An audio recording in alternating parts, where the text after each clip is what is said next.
Janice, can you lead us in a song today? Sure can. Let's see. Oh, we got quiet all of a sudden. My country 'tis of thee, so sing it with gusto. Here we go. Here's your pitch. Ready? My country 'tis of thee, sweet land of liberty. Of thee I sing. Land where my fathers died, land of the pilgrims bright. From every mountainside, let freedom ring. Thank you. Thanks, Janice. Chris Talley, can you lead us in the pledge? Pledge allegiance to the flag of the United States of America and to the republic for which it stands, one nation under God, indivisible, with liberty and justice for all. Sam Carey, can you do the invocation? Let's pray. Oh Lord, teach us to be beacons of hope, living signs of your transforming power, and active witnesses to your salvation. Bless this food and nourishment in our body and us to thy faithful service. We ask in your name. Amen. Amen. Joe, do we have any guest visitors? No? Okay, thank you. Janice, mobile meals? Bruce delivered mobile meals today. And, normally we have 14 people that we deliver to. He said there were 10 on our list today. I told you a couple of weeks ago that Miss Viola is in an assisted living, and then we have another person who is our oldest member and is 94, I think, 94, and she is at Shannondale. So, where Art is, a matter of fact. So, if you'd like to deliver mobile meals, let me know. Thank you. Thanks, Janice. Bruce, you want to talk about readers and the casino night? We have openings all the way through the end of April, so I'll pass this around if you're available. So, school continues to say how important it is for adults to come and read with their children or listen to the children read to them, so it can go both ways. So still a very important thing that we're doing there. Auction? Yep. So we're less than a month away from the auction. Hopefully everybody has it on their calendar. The orange and white game's that day, so wear your best orange and white to the auction if you have to come in orange and white. So put your fancy orange and white on. So if you go to the game, come on to the auction. Yeah, I think you can. Are you talking about casino night? Casino night. Oh, I'm sorry. Auction. There's an auction as part of the casino night. I'm sorry. I have auction on my mind. Sorry about that. Casino night, the 15th. We're still doing one event, and an auction is part of the casino night. Sorry. Glad you guys are listening to what I'm saying. So we still have tickets available and a few sponsorships. So if you have any questions, see me and we'll get you signed up. Hey, Bruce. Yes. Auction items. I know we've had some people give auction items. Yeah, we have two whiskey basket kind of items. Have a UT themed basket as well with some autographed items in it. We have teeth whitening. We have legal assistance on developing a will for you or your family. And the big one the biggest one we have so far is a week at a condo in Beaufort, South Carolina. Beaufort or Beaufort? So who gave the... What's that?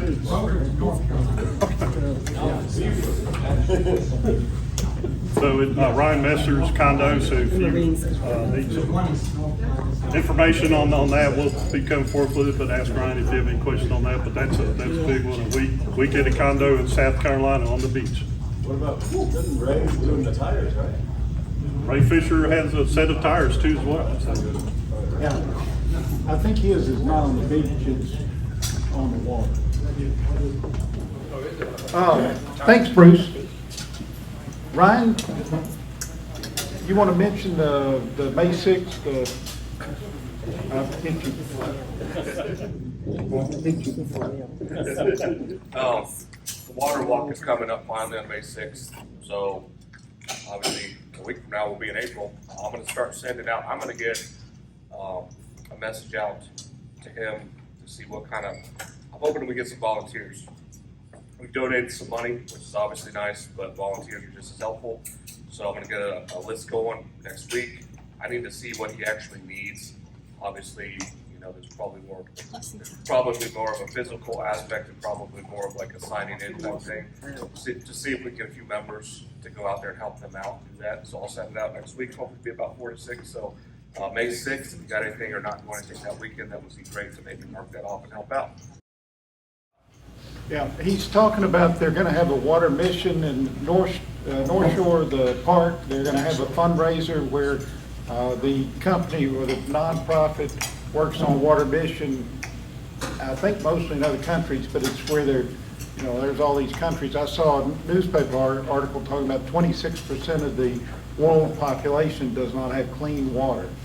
So they're raising some money to build some wells and try to bring that clean water to others. And that's kind of been sponsored by 3 or 4 of the Rotary clubs are coming together along with the water mission to try to do that. I guess y'all heard there was something that really upset me. Superman got arrested recently, and it was really, it was shocking. And the thing that really bothered me, he tried to get out on bond, and they wouldn't let him get out. He couldn't get bond. They said he was a flight risk.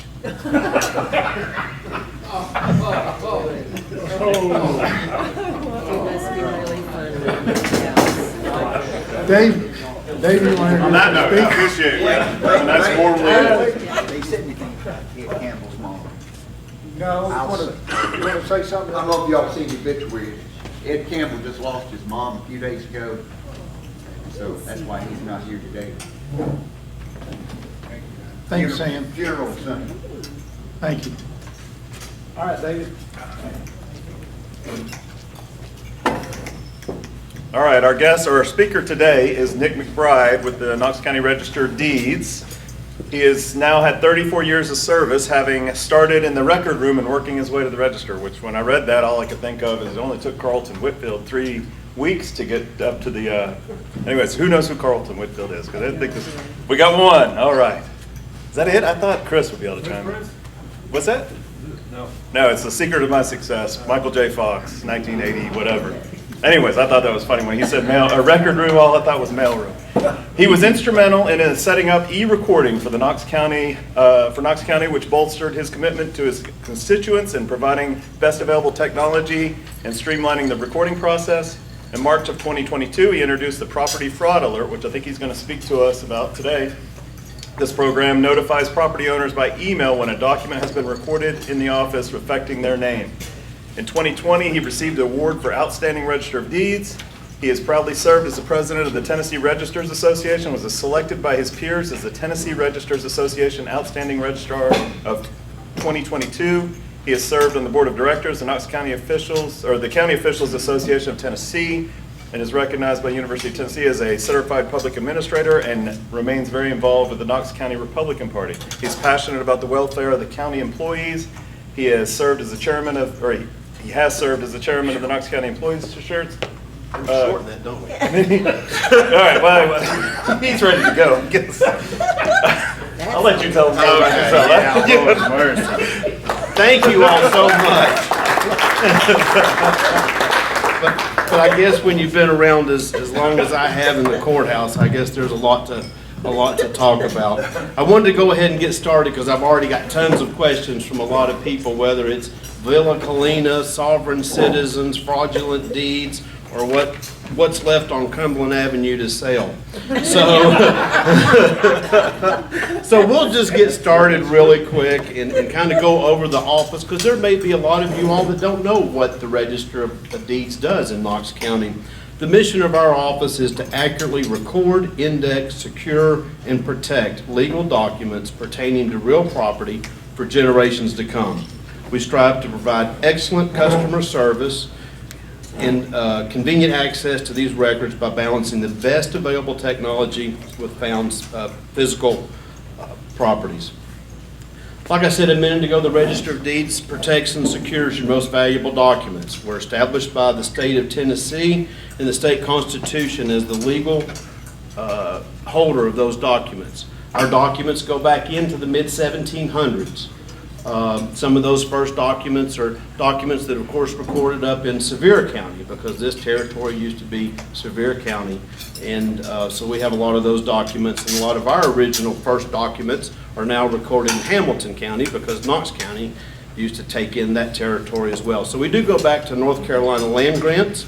I'm proud to say that we take security of your documents very important.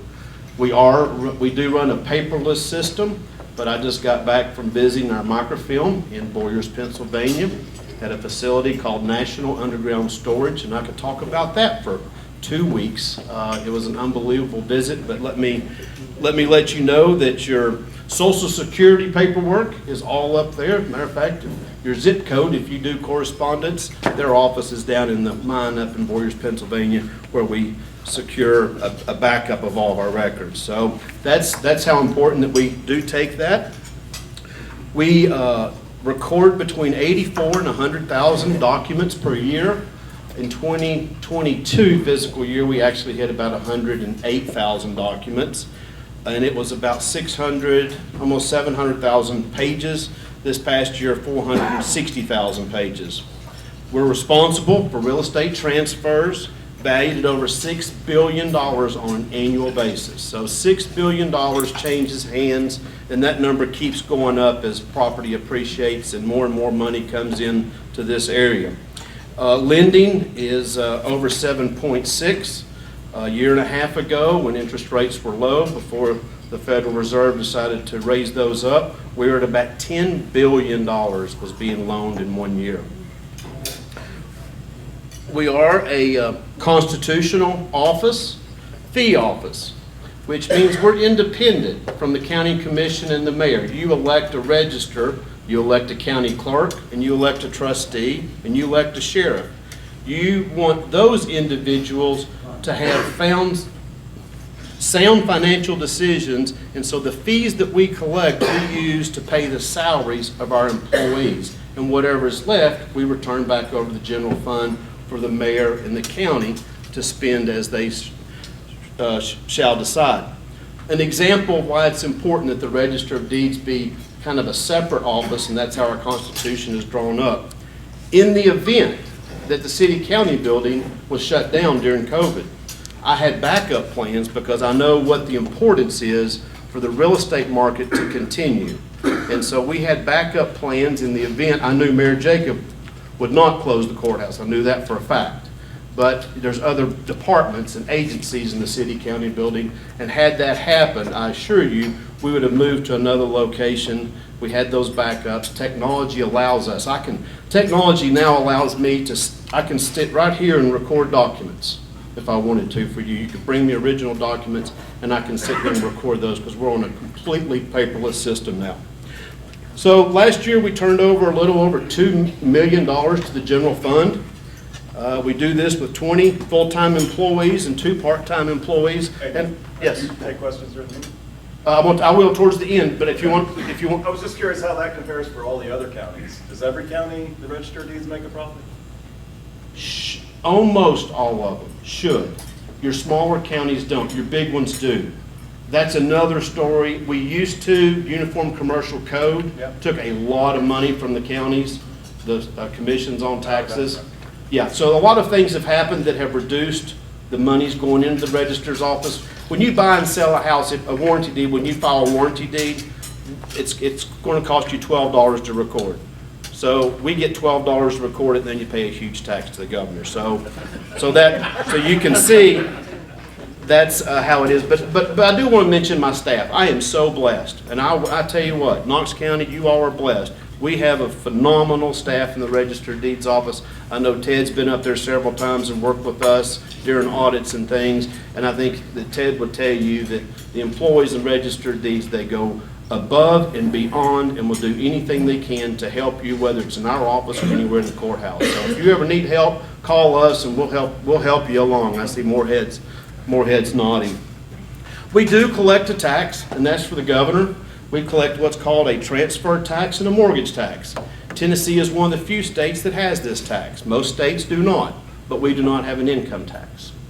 In Tennessee, it is a privilege to record a deed in the Register of Deeds office. No law says you have to.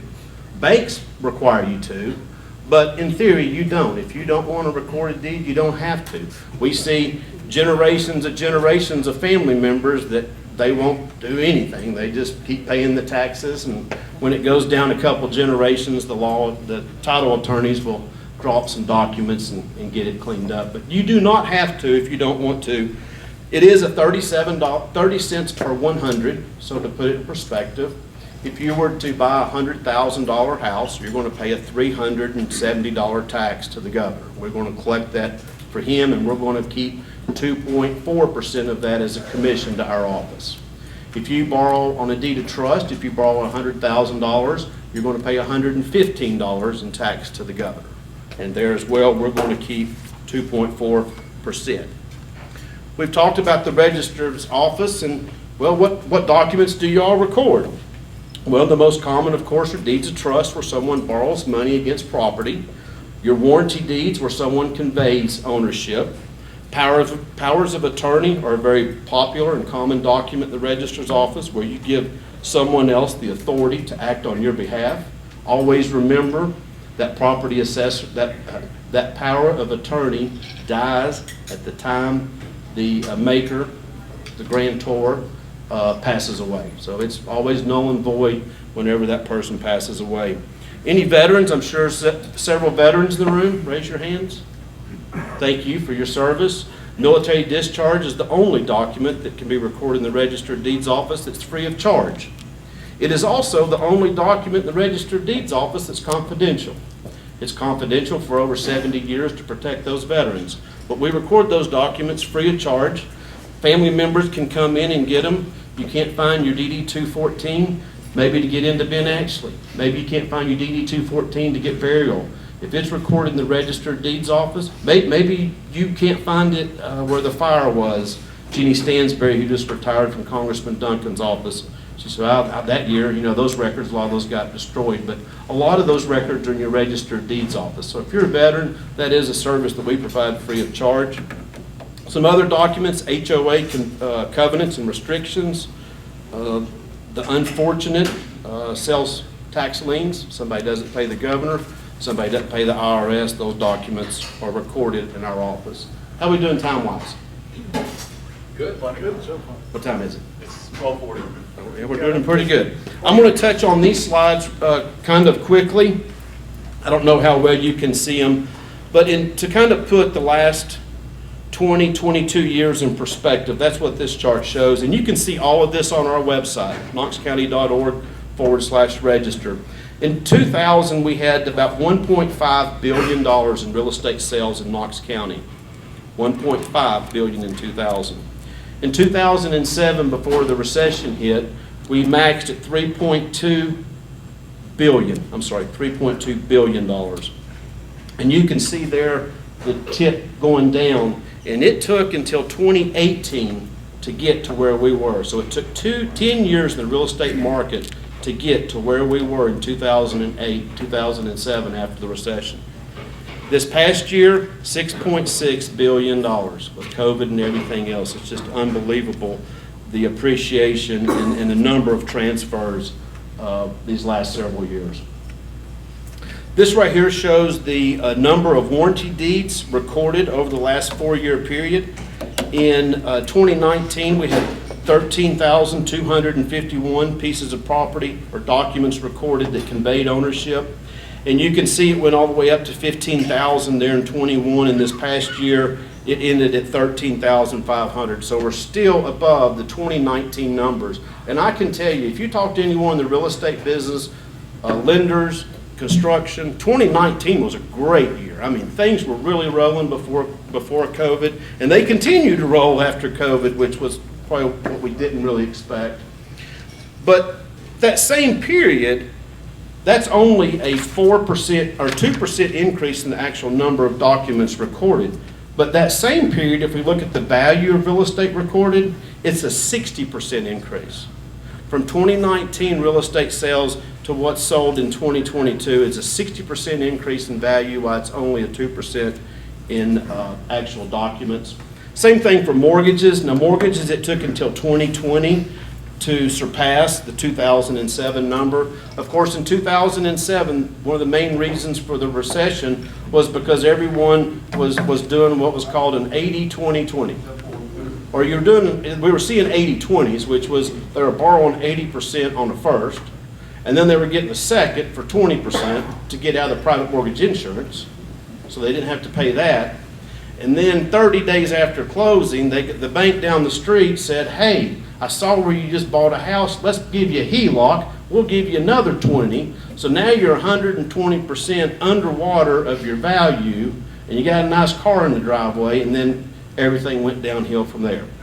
One of the things that Congress has done, and they haven't done many things, but I do think one of the things that they have done was the Dodd-Frank Act, and it did eliminate that, and we don't see it. I mean, it's cost us a lot of money. I mean, you used to see, 2 deeds of trust come in. Now you've only got one, and so that was a lot of money. Another situation where registers have lost money. And then this last year, 2022, $8.9 billion in lending. Almost pass through. That's just more. Like I said, all of these numbers you can view on our website, and we are in the process of rolling out our new website. And if you would like to see it, it is rod.knoxcounty.org. And we're also going to roll out a program in the next couple of weeks that you can sign up for if you want to.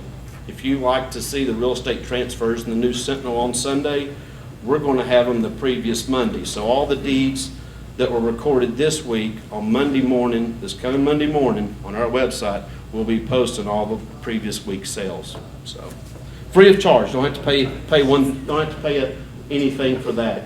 Foreclosures, real quick, I do want to say that we're seeing fewer foreclosures than we were, especially since the recession.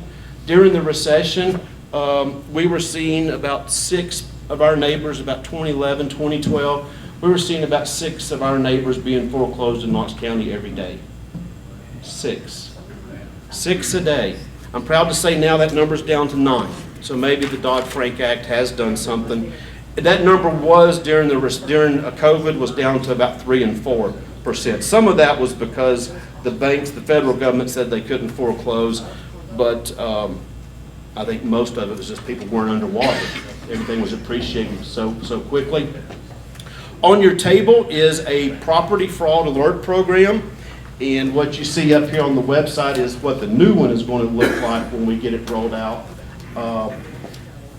But this is where property fraud, before I get the question, I'll just go into it. I know everyone sees on Fox News and CNN, if you're at home during the day, all of these ads about protecting you and doing this and doing that. All of that is available pretty much free of charge. Through your credit companies, you can set up to where you can get notified of things. And in Knox County, we just rolled out what's called the Property Fraud Alert Program. It's a program to where you can go to our website and put in your name. If there's ever a document recorded in our office, we'll email you. That's the only time we're ever going to email you. But let me tell you, property fraud is not that big of a problem. On TV, $500 million nationwide. And that, don't get me wrong, $500 million is a lot of money. It's a lot of money. But let's put it in perspective. We just talked about how in Knox County last year, $6.5 billion in real estate sales just in Knox County. So when you look at $500 million nationwide, and then you factor in probably family members that somebody's maybe prepared a deed that shouldn't have been and factor those in, it is not a major issue.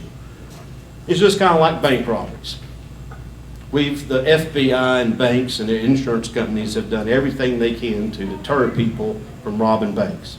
And those numbers are way down, and that's the same thing that we're doing in Knox County. General Sharm Allen, you have elected one great lady, again, as your DA.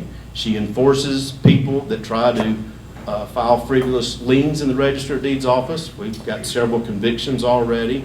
We don't have many cases. Villa Colina was one of them.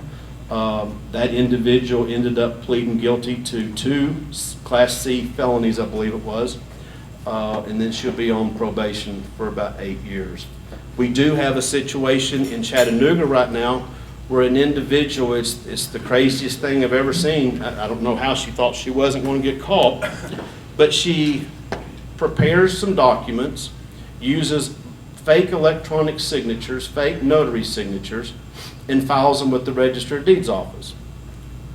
The 2 that we had in Knox County, one of them was the property owners, but both pieces of property, the property owners are deceased. One of them, the gentleman died 30 years ago, the woman died 15 years ago.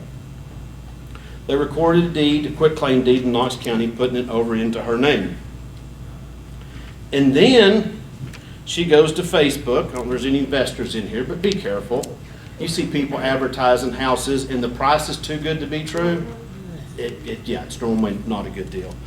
But this lady was so brazen that she found an investor, found 2 or 3, sold this one house to 2 or 3 different investors. But only one of them closed. She honestly went into a title company in Chattanooga. We thought it was a fake driver's license and it wasn't this person. Goes into the title company, sales contract. She sits there and signs all the paperwork, gives them her driver's license. So we're thinking, it can't be that lady. Gets her check, $22,000 and some change drawn on First Bank. Nothing wrong with First Bank, it's who Knox County banks with. Goes down to the local First Bank branch, doesn't have an account, puts that thumbprint right on there, on that check. Gets $22,000 in cash and off she goes. Well, she does another one. Well, we figure out what she's doing, and I've got an attorney in Nashville calls me and says, hey, I'm supposed to meet this lady at Starbucks. And I've talked to General Allen, and we've got an ADA, assistant DA assigned to the case. And so long story short, he's going to meet her at Starbucks. And we're positive that there's no way this is who it is. There's no way. So I meet him in Chattanooga, and nobody's touched the paperwork. We're at Starbucks, and she's going to come in and sign all the paperwork. And she did have an outstanding warrant on an assault charge or something. And so Chattanooga, Hamilton County police were there to watch. And as soon as she walked in the door, they recognized her, and they arrested her on that charge. And we're still building the case. But it'll be a multi-county grand jury indictment, and I will assure you that lady's going to jail for a long time. Can you imagine? Yeah, and she started crying. I mean, she said, I knew I was going to get arrested today. I knew I was going to get arrested today. And she said, but my mama told me to come down here, and this little looked like 80-year-old gray-headed woman was there.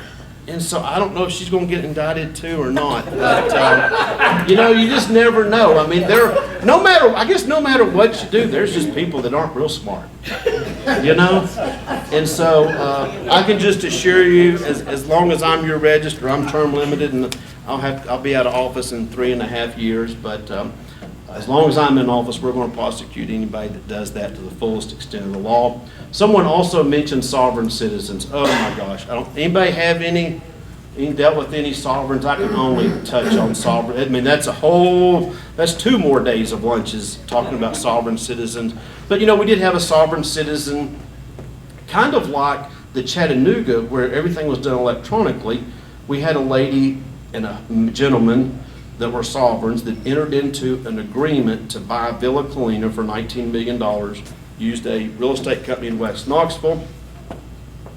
And then when it came time to closing, all off federal government, and they tried to pass these fake treasuries and something else, so the closing went off. Well, they were mad. So they kept coming up to the Register of Deeds office trying to file financing statements. Financing statements are UCC's, Uniform Commercial Code. That's the favorite thing of sovereigns, is to use those because it's old law, and they like to use maritime law. And so I wouldn't record them. I kept pushing her away and pushing her away. I said, no, if you're going to record this with $19 million as the consideration, you're going to pay tax on it. And I think it was $23,000 and some change. And so I kept pushing away, tell her, no, I'm not going to record it. And then finally she brought something in I had to record, and so we recorded it. And then we charged her, and then we convicted her in criminal court. Then we got the lien undone in Chancery Court, and now Villa Colinos, of course, is gone. And I don't know if that is. Started building anything yet? I know it's going to be 3 houses. Okay.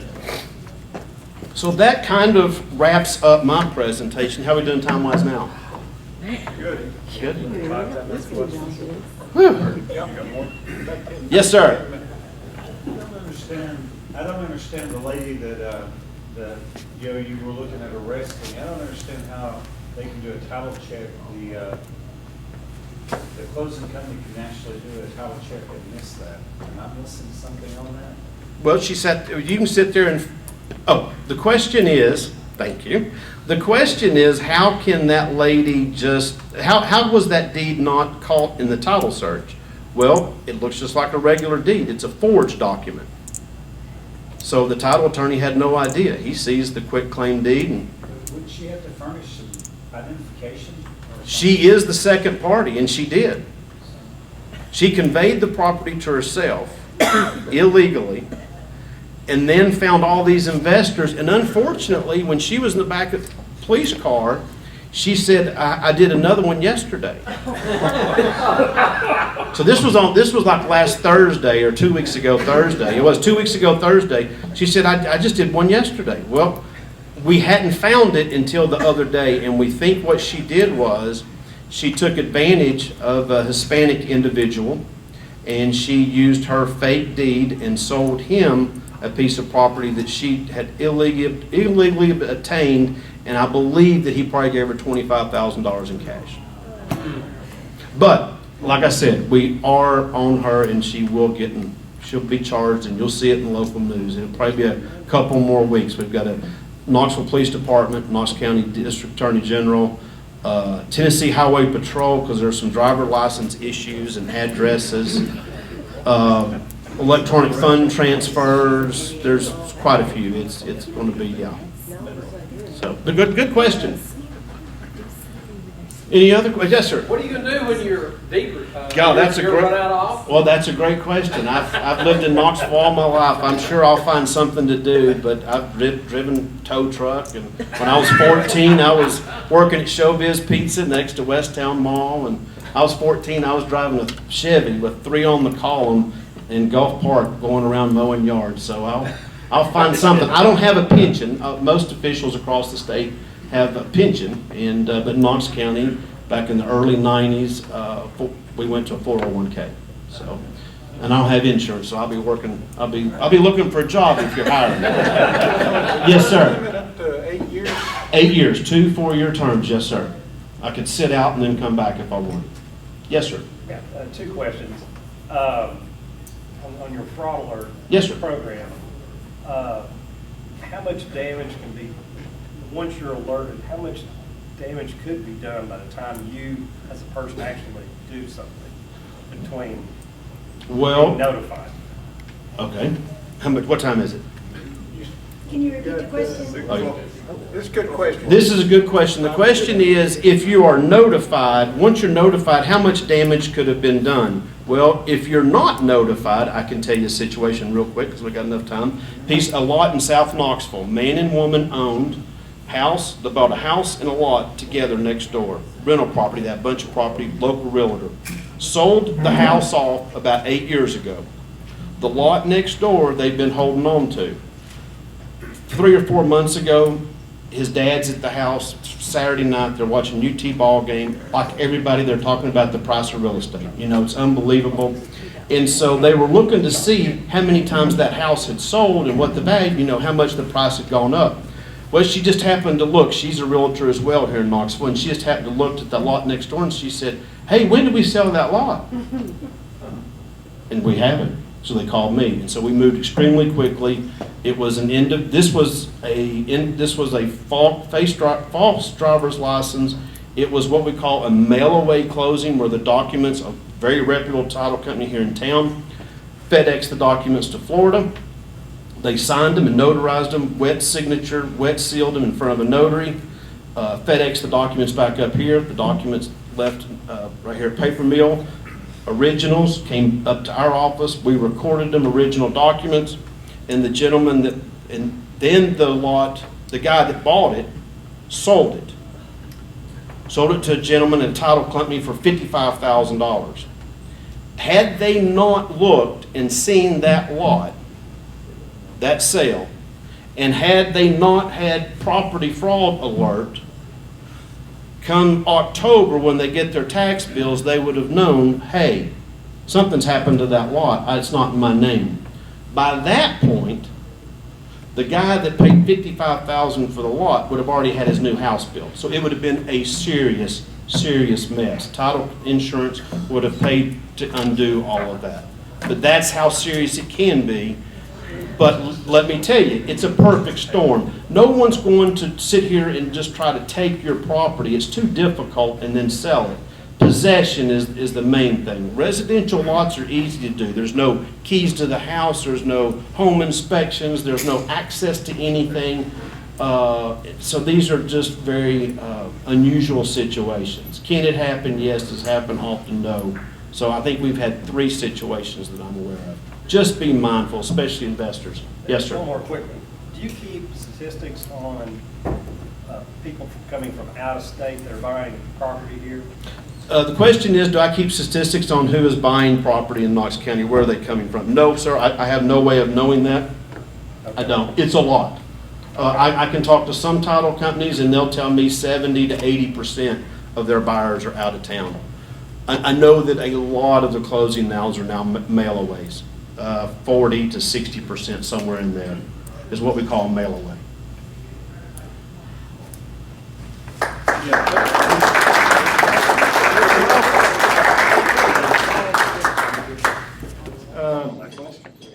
Any other announcements?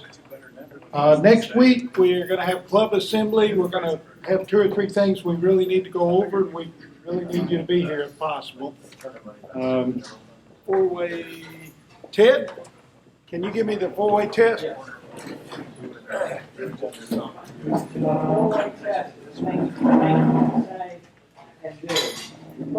Is it true?